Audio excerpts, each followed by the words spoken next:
everybody. Welcome to another episode of Dr. Cammy and Karen Go Keto, where we're working on transitioning from the standard American diet through a ketogenic diet, which we were both working on. And now we're working on carnivore diet. And we're here today to talk about how you should use your tools. So I went yesterday to be with my son and downtown, and I am in the process of trying to withdraw from coffee and caffeine, and I drank a regular coffee. So Karen and I, before we started this recording, were having some conversations about that and about how I didn't really use tools that I have in place to prevent that. So we are transitioning. We talked about habits in the last video, I think. And if we were skilled, we would say click here. We don't know how to do that yet. So we're working on that. We'll get there. We'll put a link down in the. I Yeah. might be able to put a link in Down to the the. description. That I might be able to pull off. So we really, I think part of it is not using the tools, because the tools are what help you support. That's what supports the change in your habits. You know, because you went and had coffee with Jeremy, and it's not like, I mean, you've probably done that 10,000 times in your life. Well, maybe not 10,000, 1,000 times in your life, right? It's not something unusual. And when you make a promise to yourself that you're not going to drink coffee anymore, but you don't have a reminder, it just happens, right? But you did have so I don't know if you want to tell everybody how it went down, or if you want me to just recap it. Well, no, let me tell them what kind of my thinking was, because I did, when I went to order the coffee. Okay, so when I got there, one of the big things with me is money. There's always money involved, it seems. Karen and I have talked about this. And so we were down in the lobby of this space place where he rents a space, and it's really nice. And they had a lobby that was really nice, and they had a coffee machine there, and they had free coffee. So first of all, it was free. Then we were sitting in the lobby as he was helping me with my phone. And so it was right there. It was easy. Then they also had half and half, because I wasn't going to drink it if they just had that powdered shit that you could put in it. But they had half and half. And so I thought, oh, they have half and half, which really isn't cream. So there's carbs in half and half. But I had decided that I would at least do that. And so then I wanted to have that warm feeling. I wanted to be with my son. I love being with my sons. Anytime I can be with them, it gives me a dopamine hit. And I kind of felt like I wanted to enhance that dopamine hit with a hit of caffeine. And so that's what I did. And then some of the tools that I have in place that I did not use were the ones that Karen reminded me of, which would be, she asked me, did I take a picture of it and send it to Jeff? Because I'm taking pictures of my food and sending it to Jeff before I eat it. And sometimes I forget still to send the picture before I eat it, but I have been good at sending the picture. Usually, sometimes I'm halfway done eating it, or sometimes I'm done. Very rarely now will I not send a picture, will I just forget. But I didn't take a picture. I didn't call anybody. I didn't have a discussion with Jeremy about it. And if Jeremy knew that I was pulling off of caffeine, he might have even said something to me about it to keep me on plan. I didn't consider drinking a decaf cup of coffee, because that would have been less deleterious to me, I think, than the caffeine, because I wouldn't get that hit of the caffeine. And the whole idea behind the whole idea behind me getting off of the coffee is because it's going to help me with my sugar cravings. And so Karen and I I wrote this down before we taped, and it says this: there's a disconnection between the promise I made to not drink coffee and the reason behind the reason behind the not drinking coffee, which is to reduce my sugar cravings. And so then that's why you use your tools, because there's a disconnect there. So you want to try to make it so that you're up to what you say you're up to. And so when things come into your life that you are considering doing that are not up to what you say you're up to, you use your tools to keep yourself on track. Yeah. So maybe you need to develop more tools, right? Maybe there's something, I think the tools that you have in place are fine, but I think that maybe you need to develop something different. You know, as I always say, the prayer video, since that seems to be an important part of your life, it might be a thing that you want to bring into the most important aspect of your life of not binging and doing it. Because here's the thing, if you said, wait, Jeremy, I have to stop and say a prayer for this coffee I'm drinking. He's your son, so he's not going to say, Mom, you're crazy or something like that. Or even if he does, you're not going to pay any attention because he used to say it to you all the time. So, it's like, but what that does is it changes your state to be, why am I saying a prayer thanking, the world for my coffee when I'm not supposed to be drinking this coffee? Uh-huh. Right? So, am I really thankful for putting something into my body that I don't want, that I've promised myself I'm not putting into my body? You know, this whole thing is you. I mean, you created all this. You created the promise that said, I'm not drinking coffee. As far as the rest of the world is concerned, you can go ahead and drink as much coffee as you want, free or coffee that you pay for. But it seems to me when you tell me that the first thing that comes to mind is, well, I did it because it was free, there's something way underneath that that says more your sneaky thing, like, well, you're going to pay for it in another way if you have a binge tomorrow. That to me is the big thing.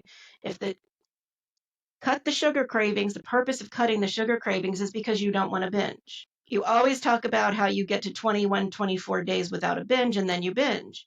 But you also talked about how you're not doing your tools. So to me, it just says you're setting yourself up for a binge because that's what you do, right? I'm drinking my Right. coffee. I'm not keeping Right. my word. I'm not using the tools. So All things it's a perfect setup for it, right? for somebody who likes to justify binging on sugar. Yeah, right, And who likes to self-sabotage, because I'm really good at that too, about setting right, myself up to just sabotage myself. right. So let me just say that I think of this is motivating me to try to really keep a good food plan, because there's really no reason for me to not keep a good food plan. I have all my foods in my fridge prepared and ready to go. I have steak in there at all times ready to eat. I just cook it so that it's not as done as I want it to be. And then I cut it up with my scissors into little pieces, I like little bite-sized pieces. And then I heat it up in the microwave, or I'll put it in the pan with some butter to warm it up. And then it cooks a little bit more, and then it's actually ready for how I want to eat it. And that's always there. It's always available. It's easy. I always have bacon there. And so I know in my mind the night before what I'm going to probably eat the next day. I just don't write it down. And getting in the habit of writing it down, it cements that commitment, right? Right. Like, this is what I'm committed to eat and drink. And putting my drinks down there would be good. I generally drink water or sparkling water. And now I'm drinking 2 cups of decaf coffee a day, trying to get that down to one. Except when I go and do this stuff with this regular coffee, I've been doing that. Well, and there's other things that you can do. So here's another tool you can do, because this is something that's happened with Jeremy, right? So you can go into Canva and take a picture of Jeremy and put a picture of a coffee with a no coffee sign through it, right? And put that on Jeremy's picture, like in the corner. And then you can use that as your phone, your contact for Jeremy for the next month, right? When Jeremy calls, you see that and says, oh, I'm not supposed to have coffee with Jeremy, Uh-huh. Uh-huh. That's a right? great And idea. so then every time you're happy to see your son's picture, and I believe that those are the things, look at the things that are important to you always. Like, oh, and I'm sure that you talked to Jeremy because you probably texted each other and said, here's where I am or whatever. Hmm. But this would be a Hmm. reminder before you walk in to the place and that says, oh, look, free coffee, and then all thoughts of whatever is like, oh, free coffee. Oh my God, Yeah, I'm right. saving $6. Well, no, Yeah. you're actually costing yourself a possible binge 4 days from now. Exactly, exactly.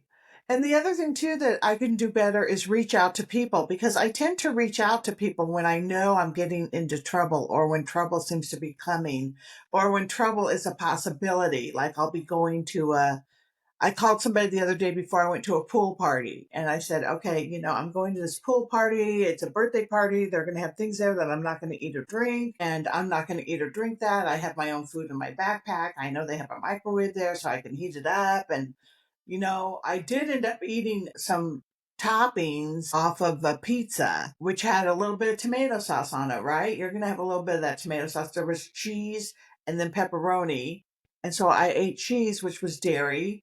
And, but considering I didn't eat whatever, but, if I would have put that on my food plan, because I know it was a pizza party, so I could have put that on my food plan. I could have said toppings off of 2 pieces of pizza.